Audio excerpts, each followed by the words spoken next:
I Yeah. remember when I made that leap to leave my corporate job, it was so scary because I didn't have anything lined up. I knew I wanted to be a full-time entrepreneur, but I also knew that in order for me to be successful, I had to commit. I had to go all in. I had to give 100% of myself to it. And I was like, well, I can't do it if I'm working this corporate job and taking care of my kids and all these other obligations on top of that. So it's like, Yeah. it's true. Sometimes we do just have to take the leap, because I knew if I had stayed at my corporate job, I would have been stuck there for another 10 years because it was easy. It was an easy Yes. job. It was comfortable. It Oh was my close goodness. to Yeah. home. It supported me. But like what you said, at the end of the day, I just knew this isn't for me. This isn't what Yes. I want to do. And Yeah. same thing, couldn't live with that what if in my head, because I think once we're given that vision of how our life can be, like you having that vision of your family in Spain on the beach, living your life, I had that Hmm. same vision of me being able to raise my kids and me being able to work for myself and travel and do things whenever I want at any time, right?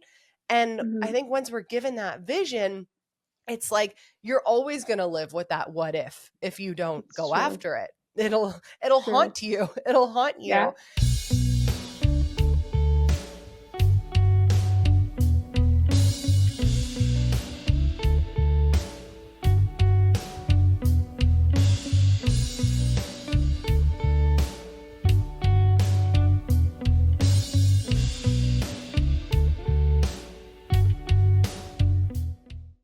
Hey, Nicki, I'm so glad to have you on the Empoweredpreneur Podcast. You are the founder of Sunflowers in Sunshowers, and you are a women's empowerment coach, and I love that. But what I'm most excited to talk to you about today is this massive transition that you have just undergone with your family. I've been watching you on social media.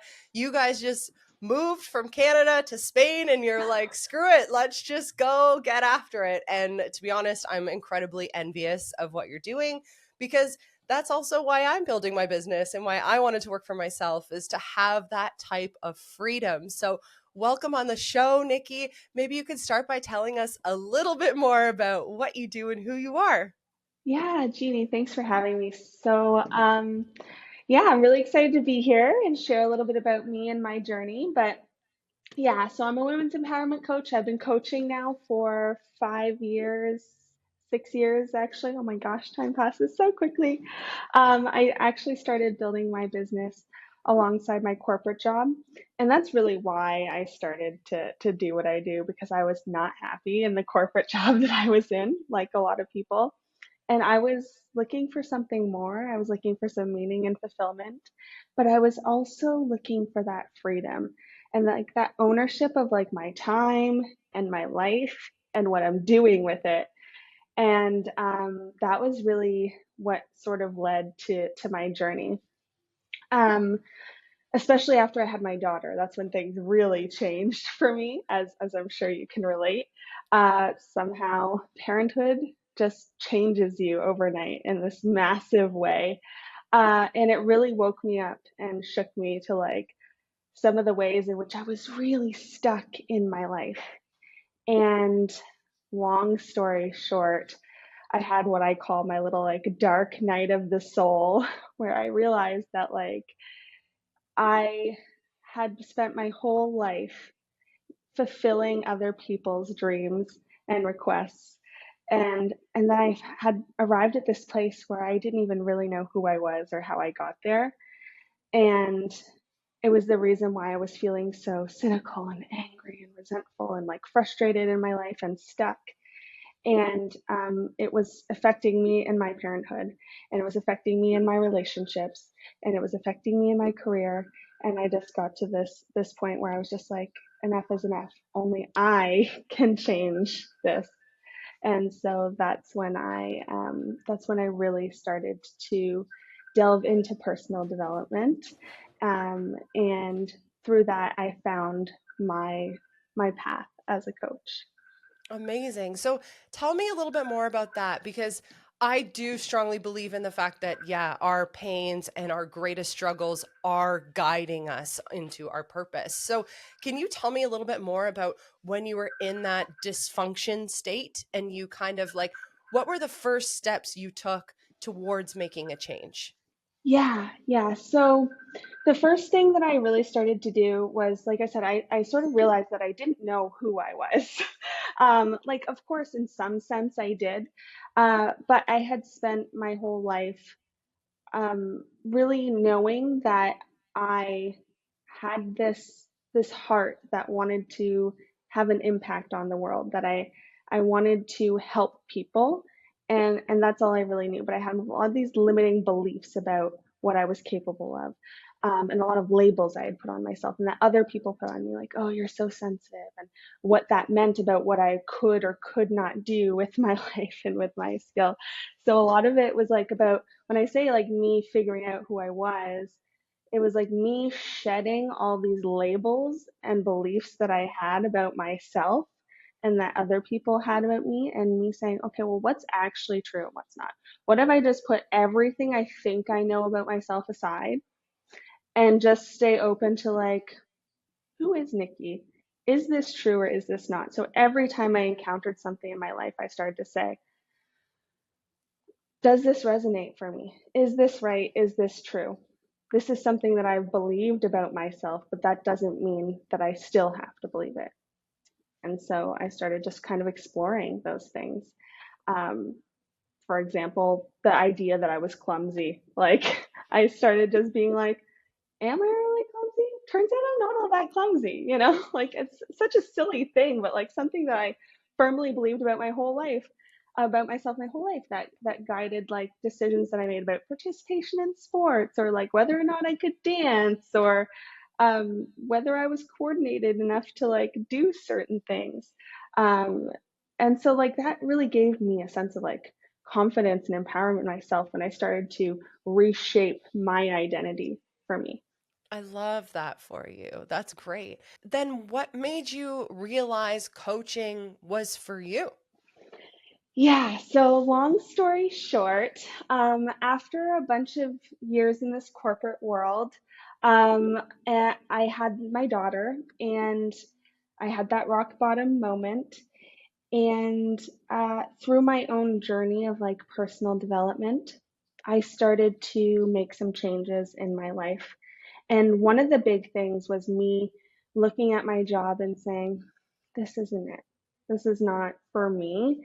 Um, and I just knew on in my heart that I wanted to do something different, and I had to get back to that piece of me that wanted to make a, a change in this world, that wanted to help people, that wanted to have a meaningful impact. And so I started looking for a way to do that and leave that corporate job. And I happened upon, interesting little story here, but I happened upon this job, and they were looking for a sales manager and a coach. And it was for a company that was in education tech. So I thought, oh, great, this is kind of a baby step for me, a way to marry my experience in tech with and business with something that I care about, which is like education, right? And empowerment. So wonderful opportunity for me.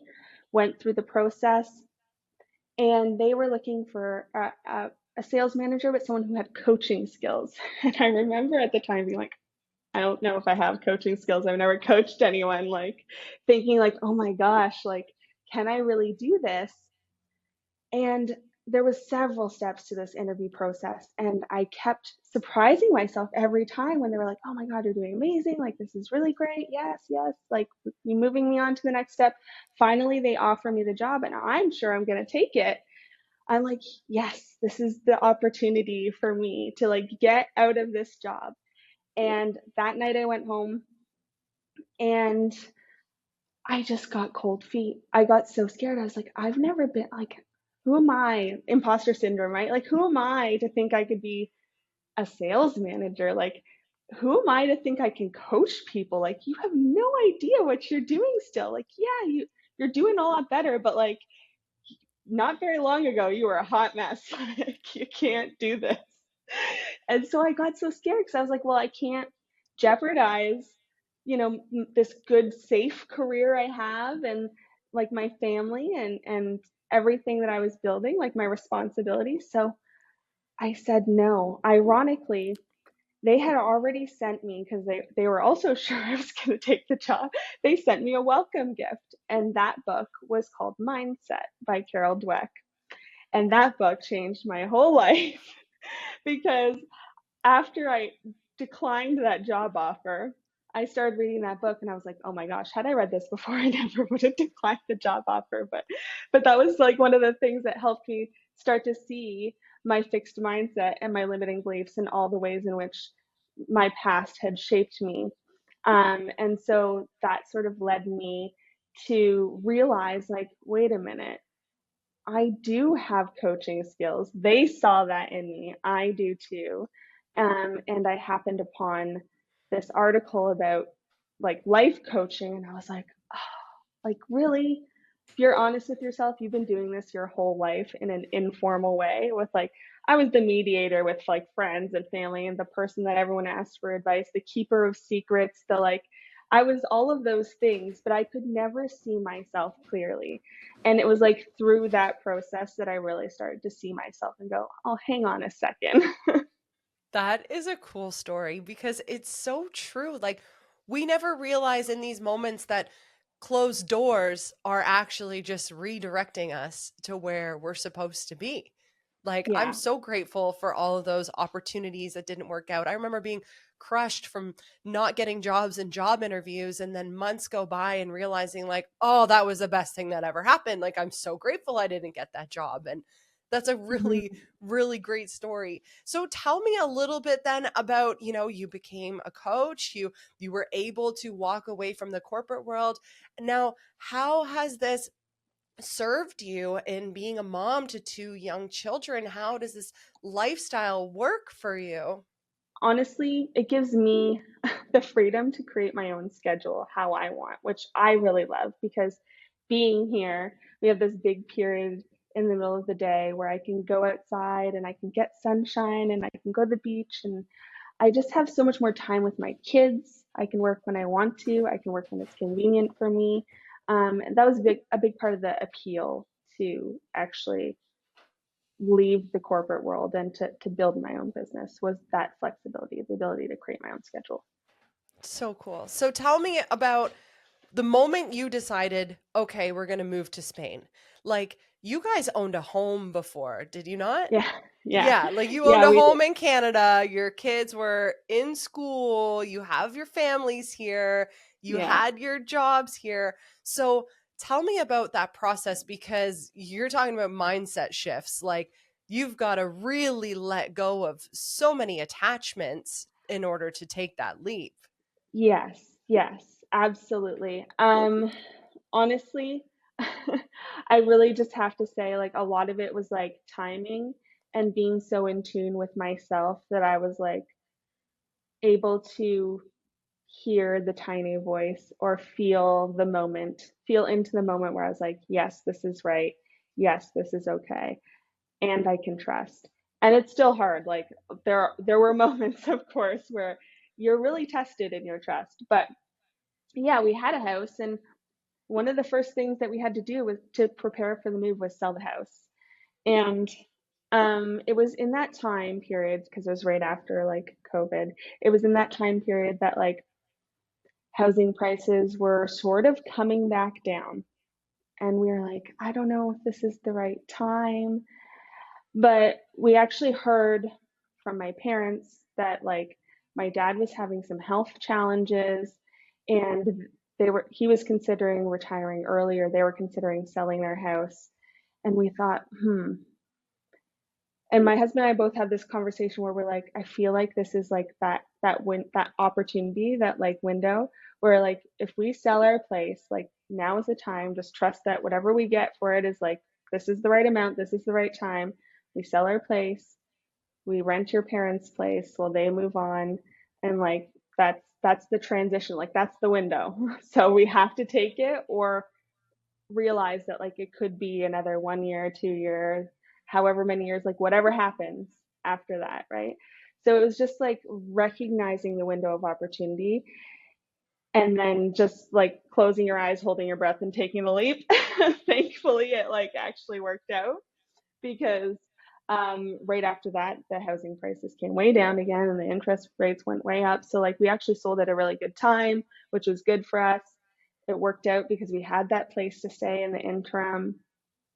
And so it all started with that and then building from there, like our plan. And honestly, like we expected to be here a lot sooner than we were, but a lot of it is being able to just trust your timing because I've learned so often through my journey and through this process that anytime I try and push and force things, I just get frustrated and it doesn't seem to work. The truth is that like when I trust my timing and just take the right actions and also let go a little bit, that it gets easier. And there is a lot of things that I had to let go of, like, my family. Um, I have a niece that was just born right before we left. And had we been on our original timeline, I wouldn't have got to meet her before we left. And so I just trust always that, like, whatever is happening for me. And I never get frustrated about when things don't appear to be like working out. I shouldn't say never. I do get frustrated briefly. I'm a human being, but I move through it, and I'm just like, this is for you. Just trust the timing, trust the process. And that's kind of how I approach it. Wow. So, what are the lessons you've been learning since you've been in Spain? Yeah, so I mean, kind of going back to the same thing about trusting the timing and the process because um, a lot of the things that we have to do here like are still in the process of wrapping up with like paperwork and everything like that. Um, I'm still getting into flow with a new schedule for my work. So like there's an adjustment period. But I was so worried like, oh, will this be the right move for my kids and will this be the right move for my family? And truthfully, I have been so happy that we made this leap because I think it's been the best thing for them. I mean, they're eating better, everyone's spending more time outdoors. You know, we're becoming closer as a family because we have each other here. We're still making connections and building relationships. We had to leave our family and friends behind, which is not an easy thing to do, right? So we're making new connections here, and right now we have to rely more on each other. And so sometimes that means more friction, but also we're learning how to really like we're learning how to really like grow together in this new way. Wow, that's beautiful. That's beautiful. Mm. Do you find that it's been a culture shock at all, or is it kind of easy to transition into? Honestly, so for me, a little less so because I actually spent 3 months here in my 20s as an au pair, so I kind of knew what to expect. I kind of lived here before. And my family and I came a few times on vacation before we actually came here. So we came about 2 times on vacation and explored different parts of Spain. Decided as a family what areas we liked and stuff like that. Decided where our daughter would go to school and then kind of built everything around there. So I think one of the biggest differences is like this middle. My husband and I joke all the time. It's like um, you never know when you can go somewhere because things are just closed randomly. Like maybe it's closed for a couple hours in the middle of the day because of siesta, or maybe it's closed for vacation, or maybe it's closed for a holiday that you're unaware exists, or maybe it's closed for the season, or maybe it's closed permanently. Like you don't know. So we're never sure when we can go certain places. That might be like one of the harder things. Um, but outside of that, not really any culture shocks. I think siesta time is something that we get used to as a family, like realizing like there's this big period in the middle of the day where we can't really do anything. During the week, my kids are at school. This is a great time for me to like work, right? And during the weekends, we just find more slow family time to spend together. We go to the beach, or we go to the park, or we do things that are just low key. That's cool. What advice Mhm. do you have for someone who is in your position a year ago? thinking about it, wanting to take the leap and not knowing if it's right for them. Yeah. So I think the biggest thing that people really shy away from is that fear of like, can we do it? What if it doesn't work out? And I had so many people ask me, um, well, like, what if it doesn't work out? Then what are you going to do? I think that the better question is, could I handle the what if as like a never having experienced that? Like, what if we had done that versus like, what if it doesn't work out is not really a what if question, it's a what now question. Like, I just have to figure out the next move. If it didn't work out, then we go home or we go somewhere else or whatever, but I will never have to wonder like, what if we had done that? What would our life be different? What if we had tried to fulfill this dream? Could that be, something that we were happy with? I think that's that's the biggest thing. To just trust in your ability to handle whatever comes your way. If things, are challenging, or if there's bumps along your path, or if you worst case scenario it doesn't work out, like trust that you'll just figure it out and you'll be able to take that next path. Like you don't have to know for certain that it's going to work out in order to do it. You just have to be brave enough to do it anyway. I like that because I try to really follow that myself. Like, I mean, of course, I'm always overcoming my own fear, limiting beliefs, and working through that. And that really is what helps get me through too. Is I kind of allow myself to be like, okay, what's the worst thing that's going to happen? For you, your family's homeless, or right? Like at the end of the day, but then okay, well, I'm capable of making money. I'm capable of working. I'm capable of finding a home. I have family, relatives where I can stay in the worst case. Like, I Yep. remember when I made that leap to leave my corporate job, it was so scary because I didn't have anything lined up. I knew I wanted to be a full time entrepreneur, but I also knew that in order for me to be successful, I had to commit. I had to go all in. I had to give 100% of myself to it. And I was like, well, I can't do it if I'm working this corporate job and taking care of my kids and all these other obligations on top of that. So it's like, Yeah. it's true. Sometimes we do just have to take the leap because I knew if I had stayed at my corporate job, I would have been stuck there for another 10 years because it was easy. It was an easy Yes. job. It was comfortable. It Oh was my close goodness. to Yeah. home. It supported me. But like what you said, at the end of the day, I just knew this isn't for me. This isn't what I want Yes. to do. And I Yes. same thing, couldn't live with that what if in my head because I think once we're given that vision of how our life can be, like you having that vision of your family in Spain on the beach living your life, I had that Hmm. same vision of me being able to raise my kids and me being able to work for myself and travel and do things whenever I want at any time, right? And I Hmm. think once we're given that vision, it's like you're always going to live with that what if you don't It's go true. after it. It'll True. haunt you. It'll haunt Yeah. you. And I think that that's a really good motivator for a lot of people too, is to just Hmm. know that you won't have to live with that what if. And I don't think that failure is a thing. I don't think failure is real. No, I also don't think failure is real. It's just information.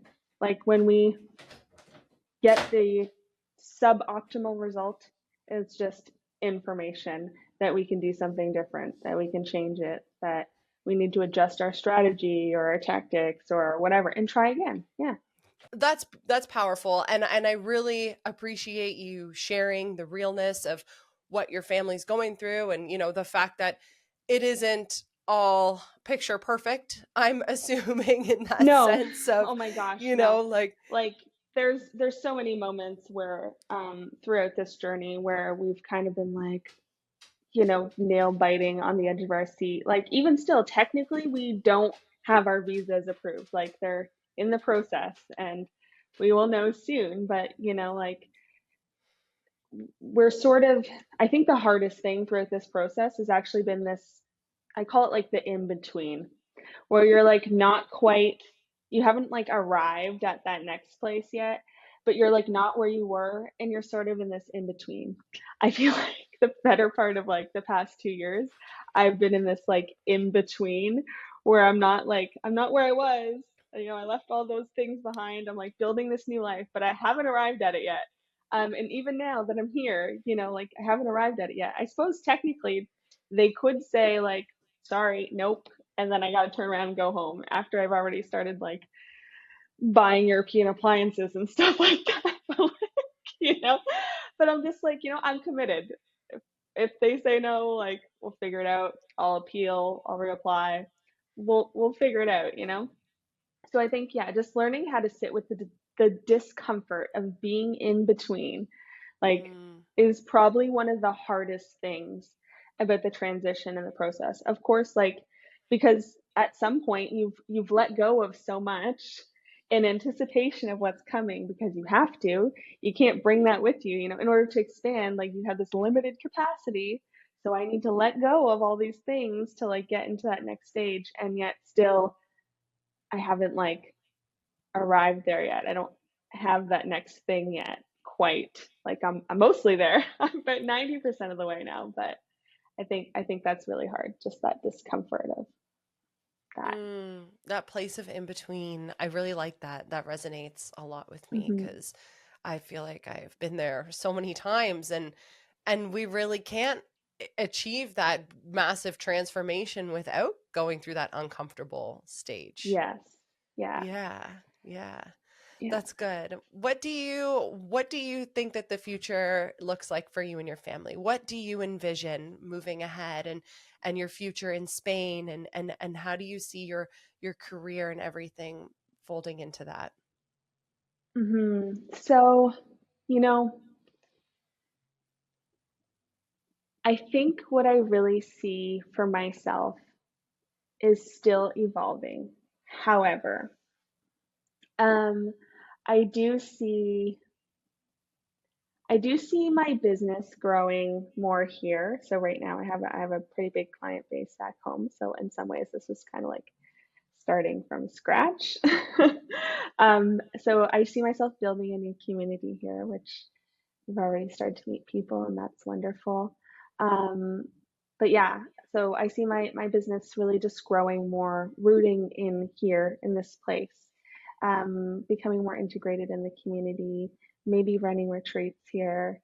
Um, yeah, and for my family, I really see honestly that we're going to be spending a lot of time traveling. That was a really important thing to us, and one of the reasons why we moved here, like to be in Europe, it's really a lot easier to travel to other countries from here and cheaper, to be honest, than Canada.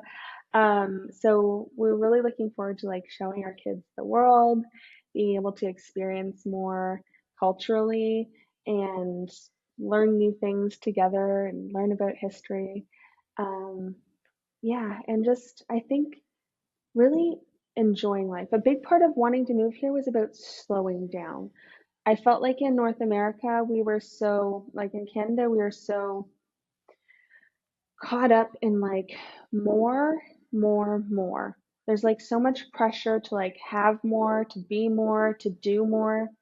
Part of the move over here was about slowing down and really being more intentional about the things that we buy, the things that we do, um, and just really focusing on quality over like quantity and really trying to cultivate life in that way. And so I think that's what I really see for my family, a little bit more like slowing down and finding more joy and like relaxing, but also being selective and like really trying to experience life in a different way more.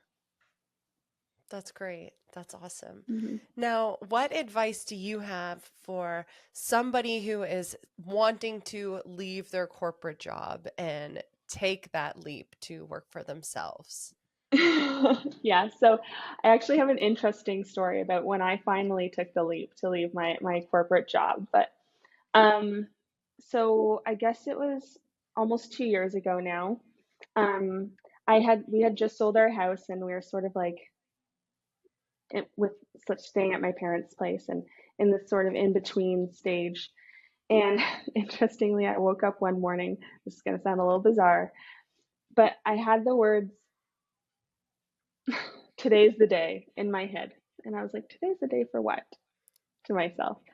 And then I hear, "To leave your job." And I'm like, no, that's insane. Like, you don't just wake up one day and decide to leave your job.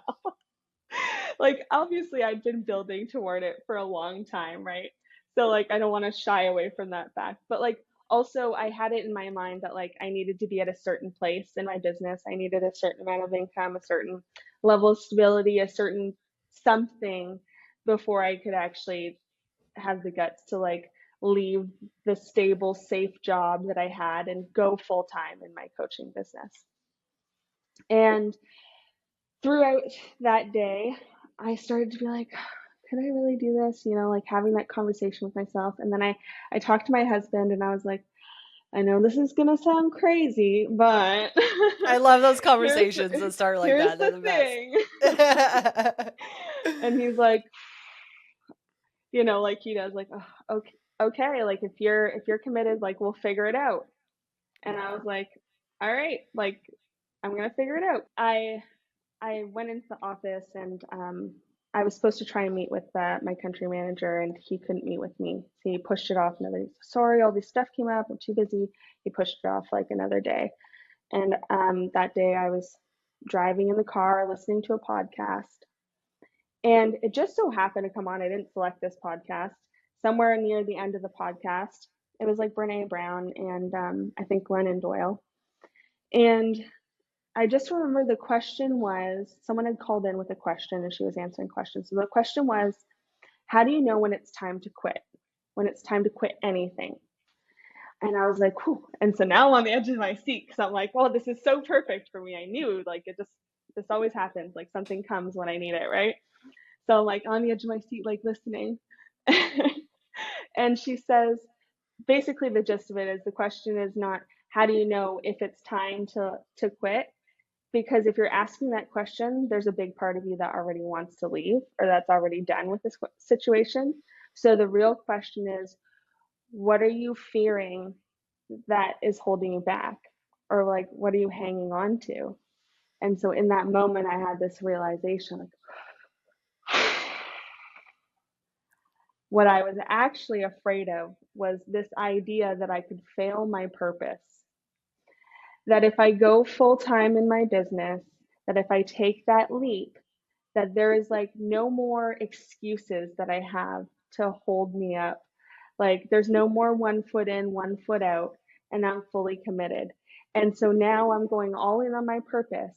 And if for some reason I couldn't make it work, or I didn't do it well enough, or I failed, it would be like the ultimate failure. Like, because I Wow. feel like I'm meant to do this thing. So I was like, if I feel like I'm meant to do this thing, then I need to just do it because there's no way I could actually fail my purpose. That's absurd. Wow. And now truthfully, like I had the questioning afterwards, like, no, this business is not my purpose. Like me living my most fulfilling life, being authentic to myself, that is my purpose. Mm. And that means doing it through this business. And so there's no way I could fail that, right? Wow. Um, and so I think that was like the thing that I really needed to be like, all right, like I'm all in, I'm ready. And so I went to that meeting with my country manager, and a little bit of a backstory, but when I had that realization, like, ooh, today is the day, I had asked for like a sign. I said like, oh, if this is meant to be, like, send me a red parachute. Of course, I didn't see a red parachute. It's the A most red specific parachute. sign You're like ever. really Like trying I was setting to myself up. I was setting myself up to not do this, right? Because I was scared. pick the But hardest as object. I know. But as soon as I made that commitment, like I listened to that podcast, I worked through my fear. I was like, all right, there's no way I could feel my purpose. I was like, I'm committed. I'm going into this meeting. And I get my oracle cards out and I pull an oracle card because I was like looking for guidance or support of like what lies on the other side of this. And I pull this card and it's Peaks of Joy, and it's a girl jumping off a cliff with like a red um like scarf like billowing behind her, and I just had that moment of just like, ah, there's your red parachute. We doing it. We doing it. Yeah. Oh, Yeah, that's so and so cool. it was just like the most perfect like moment where I was like, I didn't need the sign to confirm to me. I needed to make the decision, and then I was sent the sign for the confirmation. And so it was like, for me, that perfect, like, yes. Wow. Wow. What have you found like from coaching women and from doing this work and living your purpose and being authentic? Like, what do you find you're learning in your work from coaching other women and helping other women? What's a common theme that keeps coming up and the lesson that we're all kind of learning that you find? Yeah, so I think the biggest thing that I see over and over again is kind of like what I was talking about before about like just the self-limiting beliefs. I feel like we as women are like a lot of times focused on like outward, like how can we shatter those glass ceilings and like succeed and achieve that next level and like feel fulfilled. And the truth is that we need to turn that like focus inward and shatter those internal glass ceilings before we ever have the ability to like shatter those outside ones, you know? Because I think there's so many ways that we limit ourselves, um, in how we think about ourselves and what we believe we can do. And that's why for me, it's all about like that empowerment, right? It's about like stripping away those like limitations on who you think you are or what you believe you're capable of. And then seeing what's really possible for you. What's the best way someone can do that? What's like an actionable piece of advice someone could take right now, like you driving in the car listening to Brene Brown and Glennon Doyle? What's that actionable piece of advice that someone could do right now to shatter their limiting beliefs and do a hard thing? Yeah, so I think when it comes to like something actionable to shatter your internal limiting beliefs, the first thing that I always say, and it sounds so simple and maybe it's not impactful enough, but like it is over time, it's like having the awareness. Because without the awareness, we can't actually change anything. And so you need to see the limiting beliefs that you have before you can actually do anything about them. And a lot of that is like really paying attention because it comes through in the words that you speak about like, oh, I'm struggling, or oh, I'm trying, or like you can see there's like some kind of limit in that sentence, or um the negative talk that we have about ourselves, like when you screw something up and you're like, oh, you're such an idiot. Like so many people have that internal voice, right? But unless you're awake to it, like you can't change it. And so those are the things that we have to change. It's like the way that we talk about ourselves, the way that we speak in general leaves clues for like what we actually believe about ourselves and about the world in general. And then the other thing is the awareness of like ourselves and our body, because the body also leaves clues, and there's a lot of like awareness in sensations that we might feel, in emotions that come up, like the things that trigger us. And so those are all clues to like where we have limiting beliefs about ourselves. Thank you. Where can Yeah. somebody find you if they want to work with you? Yeah, so they can find me at Sunflowers in Sunshowers on Instagram. I'm on Facebook, Sunflowers in Sunshowers, or you can visit my website at www.sunflowersinsunshowers.com. And you can always email me at sunflowersinsunshowers@gmail.com. Amazing. And who can you help? Who should come seek you out? Yeah, so I would say who I often help are women who are in transition in their life. And that might look like moving to a new place, wanting to change careers. Um, Maybe they're in transition because they just stepped into like motherhood, which, as we talked about, can like bring up a lot of different stuff. And they're trying to figure out how to juggle that with like, the job. So finding that work-life balance. Anyone who's really in that transitionary period of life, who's feeling kind of lost or maybe overwhelmed and overburdened with where they're at, that those are the people that I want to really help. Awesome. Well, thank you, Nicki. I'm really excited. And Thank, I also recommend everyone follow you on Instagram because it's just cool to watch your stories of what you're experiencing in Spain and your whole transition. I've been really enjoying just how you're sharing everything. And I feel you're sharing it in a pretty open and honest way. So I really like that. And thank you. Thank awesome. you for coming Thank on the you. show.